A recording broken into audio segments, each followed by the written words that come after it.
Baik, Assalamualaikum warahmatullahi wabarakatuh. Perkenalkan, saya Adrian Maulana Zaki dengan NIM 558203 akan menjelaskan mengenai CRISPR untuk meningkatkan produksi pertanian. Ada tiga tantangan global di pertanian di zaman sekarang, yaitu pertama krisis iklim, pertumbuhan penduduk, dan kendala lahan. Untuk menjawab tantangan itu, para peneliti tanaman menggunakan berbagai metode perbaikan varietas.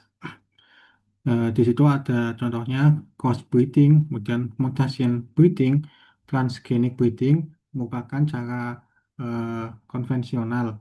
Cara ini cukup lama, yaitu hingga 10 tahun.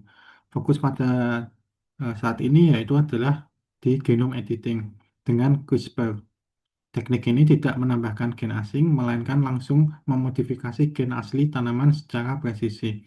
Dengan metode ini, varietas tahan penyakit bisa dikembangkan hanya dalam 4 sampai 6 tahun, jauh lebih cepat dibandingkan cara konvensional. Kemudian, apa itu sebenarnya CRISPR? CRISPR adalah singkatan dari Clustered Regularly Interspersed Short Palindromic Repeats, sebuah sistem pertahanan alami bakteri yang kemudian dimanfaatkan untuk rekayasa genetik. Penemuan mekanisme ini oleh Emmanuel Carpentier dan Jennifer Doudna dianugerahi hadiah Nobel.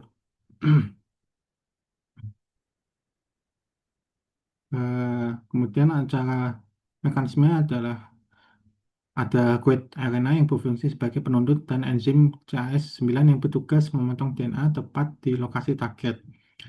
Keunggulannya yaitu cepat, akurat, dan hemat biaya dibandingkan teknologi sebelumnya. Berikutnya adalah peran CRISPR dalam pertanian. Ada tiga, yaitu ketahanan terhadap stres biotik, kemudian ketahanan terhadap stres abiotik, kemudian meningkatkan hasil dan kualitas panen. Selanjutnya adalah strategi pengantar CRISPR pada tanaman. Pada bagian A ditunjukkan metode tradisional di mana DNA CRISPR dibawa masuk menggunakan Agrobacterium bombardment particle. Setelah itu dilakukan seleksi menggunakan marker tertentu, lalu tanaman diregenerasi dan disilangkan agar menghasilkan keturunan bebas transgen. Yang pada bagian B digunakan sistem transition DNA CRISPR tanpa seleksi. Di sini DNA hanya bekerja sementara di dalam sel lalu hilang, tetapi perubahan genetik yang diinginkan tetap diwariskan ke tanaman baru.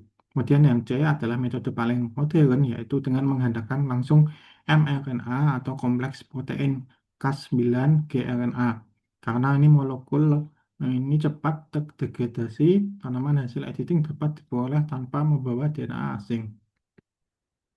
Ini adalah contoh penelitian mengenai validasi fungsi gen PTR sebagai penentu ketahanan spektrum luas padi terhadap penyakit blast. Peneliti ini menargetkan gen PTR dengan CRISPR-Cas9, hasilnya mutan kehilangan fungsi PTR dan jadi sangat rentan terhadap penyakit blast. Pada panel foto daun jelas menunjukkan perbedaan di mana kaki tetap hijau sedangkan mutan penuh lesi. Artinya PTL memang diperlukan untuk ketahanan tanaman terhadap blast. Berikutnya adalah penelitian CRISPR-based editing di Agrobacterium untuk mendukung sustainable crop improvement. Panel pada panel di atas menggambarkan plasmid dengan chitidine-based editor yang ditunjukkan gen target, eh, misalnya RECA. Yang mana alih-alih memotong DNA ganda, editor ini langsung mengubah satu basa C menjadi T sehingga menghasilkan mutasi presisi. Panel berikutnya menampilkan hasil nyata yaitu koloni Agrobacterium yang sudah berhasil diedit menunjukkan efisiensi editing yang tinggi dan sequencing mengkonfirmasi adanya perubahan nucleotide sesuai target.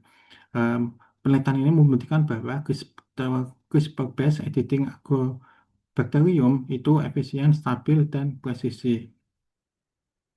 Kemudian aplikasi utama genomik fungsional tanaman. CRISPR itu tidak hanya bermanfaat pada untuk kasus tertentu, yang mana pada penelitian-penelitian sebelumnya, tapi juga bisa aplikasi yang lebih luas, mulai dari analisis gen pengkode dan non-pengkode, elemen genetik lainnya, kemudian hingga penyunting epigenom CRISPR memberi kita peluang untuk memahami dan memodifikasi genom tanaman secara menyeluruh dengan cakupan aplikasi yang lebih luas, yang mana CRISPR menjadi kunci penting dalam menghadapi tantangan produksi pangan masa depan. Berikutnya adalah referensi yang saya gunakan. Sekian presentasi dari saya. Terima kasih.